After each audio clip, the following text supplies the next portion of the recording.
them up here with some keys.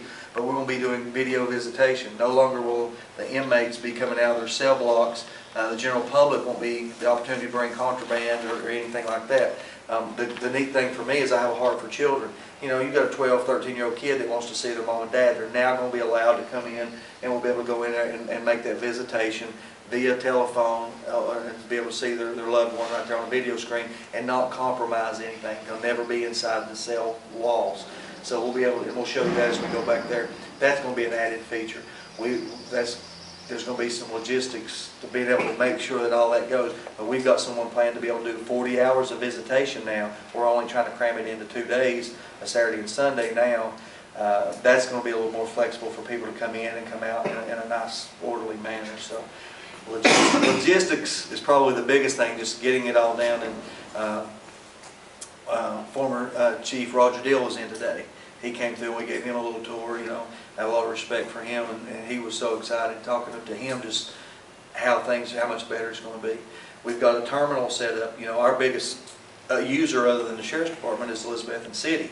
We will actually have a terminal. Chief Bailey's been great to work with. We're setting them up a terminal in the booking area where they'll actually be able to do their reports right here, saving the city taxpayers time having to go back to do a report, bring it back here and so forth. They'll actually be able to do their warrants and everything right here at this facility as well. And we're also, I had highway patrol supervisors in here last week. They're seeing what they're going to have to do. Because there's a lot of people that use this facility that you wouldn't think about. TWRA, like I said, our state highway patrol, any state officer. So a lot of folks that come in here and use this facility and so forth. So.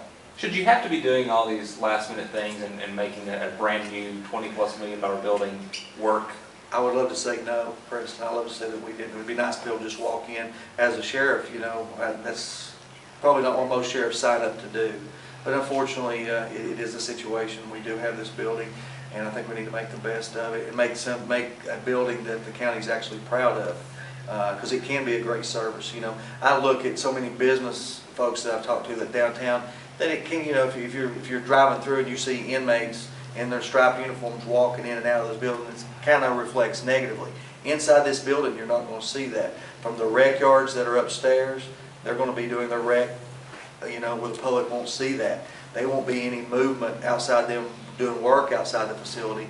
Movement of inmates will be outside, be totally inside the facility, going back here, so they won't be on the outside. None of that transfer back and forth. So.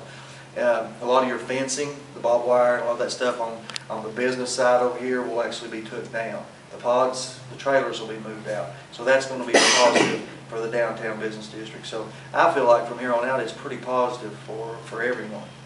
The whole jail issue's obviously been a political hot potato for the last couple of years. Personally, are you glad to see it finally starting to get to the point where you can see the end of the tunnel and see the light?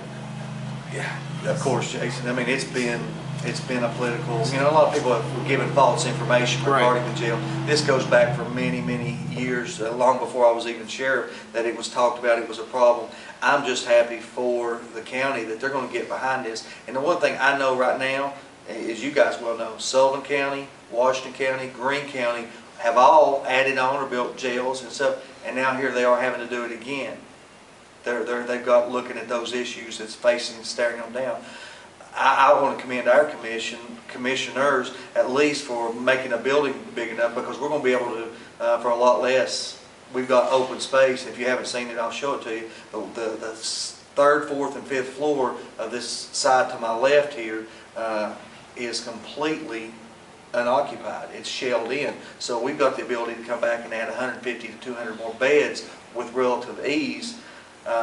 And not have to worry about going to another side or building on another floor. It's already there. So as we grow in the next 20 years, we're going to be able to add beds. Yeah, that the day Sullivan County and Washington County opened their new jails, it was full. Right, and we're not going to be quite that bad. We're going to have a few beds as it goes, but still yet we've got the ability to grow. So we've got actually, actually one side on this far side up here, towards the red lights, will actually be available as well, the fourth and fifth floor. So there's room for us to grow here and add some beds as we need be, which will make